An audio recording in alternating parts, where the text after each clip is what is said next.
आज 25 सितंबर है, दिन गुरुवार। आइए जानते हैं बिहार की 30 फटाफट बड़ी खबरों को। और इस न्यूज़ को आप किस जगह से देख रहे हैं, हमें कमेंट बॉक्स में ज़रूर बताएं। राजधानी पटना का मीठापुर करबिगहिया चिरैया टाल इलाका सबसे ज़्यादा भीड़भाड़ वाला माना जाता है।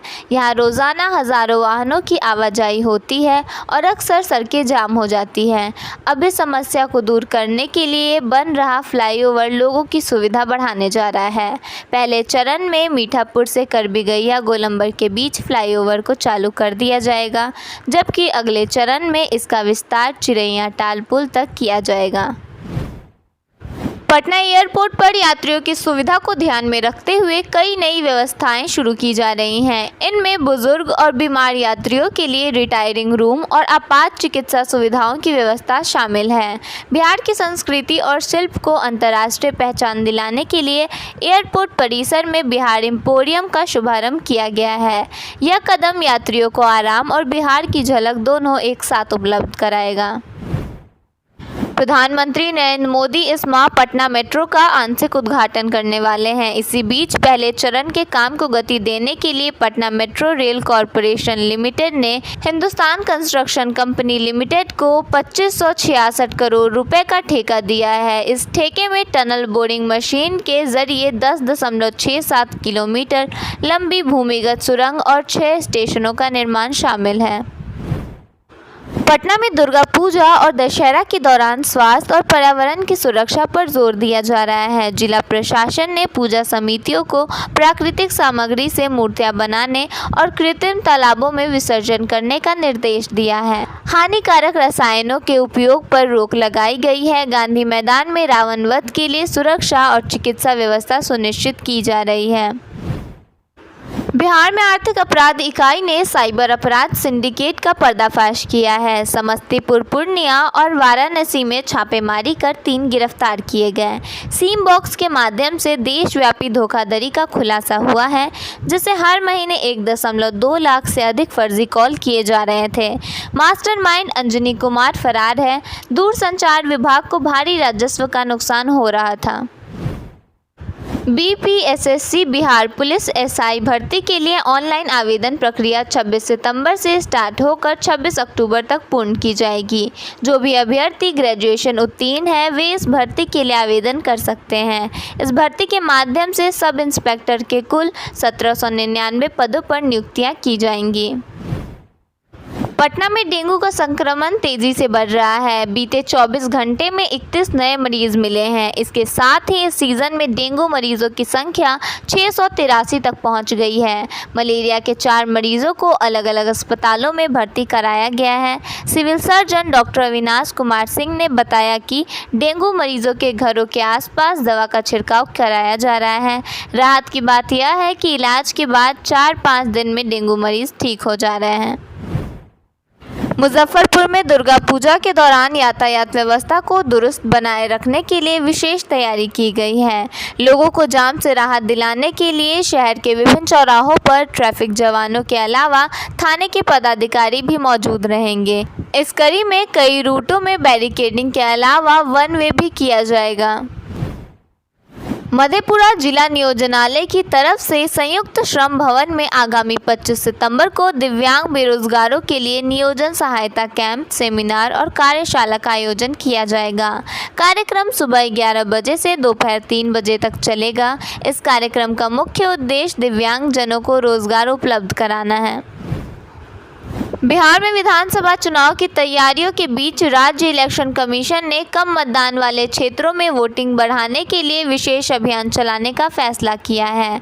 मुख्य निर्वाचन पदाधिकारी विनोद सिंह गुंजियाल ने सभी जिलाधिकारियों और जिला निर्वाचन पदाधिकारियों को इस अभियान के तहत प्रत्येक विधानसभा क्षेत्र में सक्रिय कदम उठाने के निर्देश दिए हैं।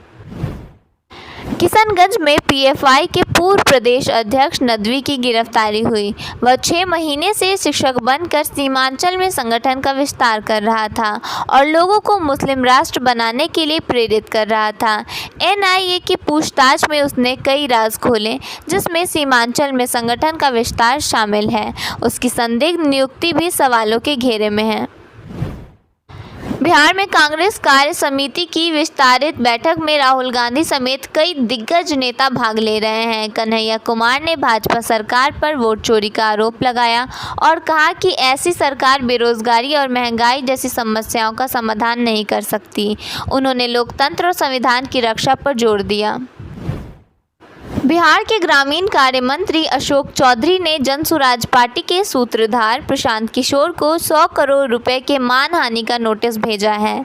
मंत्री ने पीके पर गलत बयानी करने और उनकी छवि धूमिल करने का आरोप लगाया है। उन्होंने कहा कि प्रशांत किशोर अपने आरोपों के लिए क्षमा मांगे, नहीं तो वह उनके खिलाफ वोट जाएंगे। बता दें कि नीतीश सरकार ने जेडीयू के वरिष्ठ मंत्री अशोक चौधरी पर 200 करोड़ रुपए की संपत्ति 2 साल में जुटाने का आरोप लगाया था। बता दें कि मंत्री पहले भी पीके पर मानहानि का केस कर चुके हैं। पटना मेट्रो सेवा अभी शुरू नहीं हुई है, लेकिन पटना मेट्रो के शुरू होने से पहले ही बहाली के नाम पर लोगों से ठगी का प्रयास किया जा रहा है। इसके लिए सोशल साइट पर कई निजी कंपनियों के नाम से बहाली के लिए विज्ञापन निकाले गए हैं, जिसमें बहाली प्रक्रिया तक का विस्तृत ब्यौरा दिया गया है। Patna metro rail corporation limited की एपीआरओ अर्चना कुमार ने बताया कि पीएमआरसीएल के नाम पर फर्जी विज्ञापन से प्रसारित किए जा रहे हैं। बिहार विधानसभा चुनाव के बीच राजद सुप्रीमो लालू प्रसाद और उनके पुत्र तेजस्वी यादव को कोर्ट में हाजिर होने को कहा गया है। दिल्ली की Rouse Avenue court land for job मामले में 13 अक्टूबर की सुबह 11 बजे फैसला सुनाएगा। फैसले के वक्त कोर्ट ने सभी आरोपियों को पेश होने का निर्देश दिया है। खड़गे ने एनडीए में अंदरूनी कलह को खोलकर सामने लाते हुए कहा कि भाजपा अब नीतीश कुमार को बोझ मानने लगी है। उन्होंने दावा किया कि भाजपा नीतीश को मेंटली रिटायर्ड समझ चुकी है। कांग्रेस अध्यक्ष ने बेरोजगारी और किसान आंदोलन का मुद्दा प्रमुखता से उठाया। उन्होंने कहा कि मोदी सरकार युवाओं को रोजगार देने में पूरी तरह नाकाम है। 2 करोड़ नौकरियों का वादा अधूरा रहा, जबकि बिहार में बेरोजगारी दर 15% से ऊपर पहुंच चुकी है। किसानों की आय दोगुनी करने का वादा भी अधूरा रहा। 2020-21 के कृषि कानूनों के खिलाफ आंदोलन में 750 से अधिक किसानों की जान गई।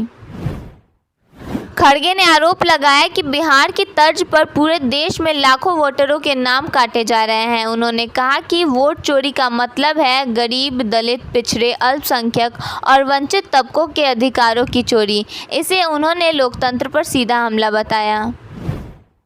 चुनाव आयोग को भी कांग्रेस ने निशाने पर लिया। खड़गे ने कहा कि लोकतंत्र की नींव निष्पक्ष और पारदर्शिता चुनाव पर टिकी है, लेकिन अब चुनाव आयोग की भूमिका पर गंभीर सवाल खड़े हो रहे हैं।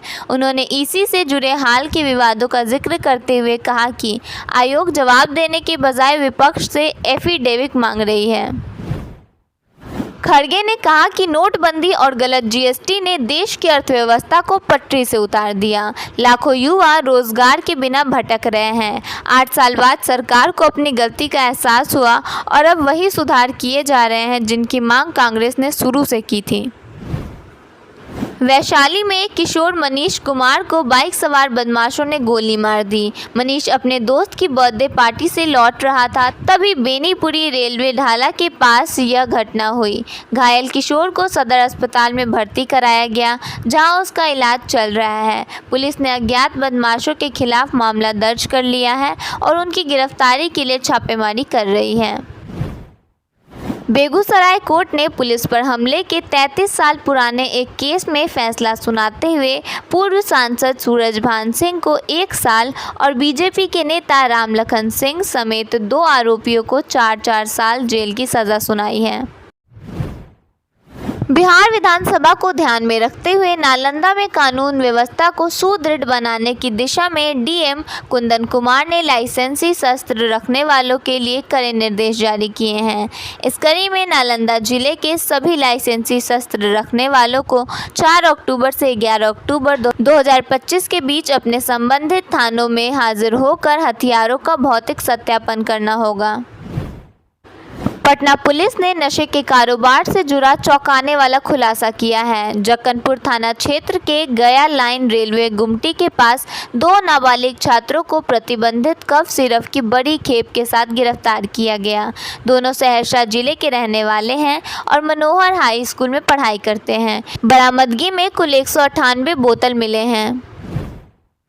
जम्मू कश्मीर के मुख्यमंत्री उमर अब्दुल्ला ने सवाल उठाया कि आई लव मोहम्मद लिखने पर किसी को ऐतराज़ क्यों है।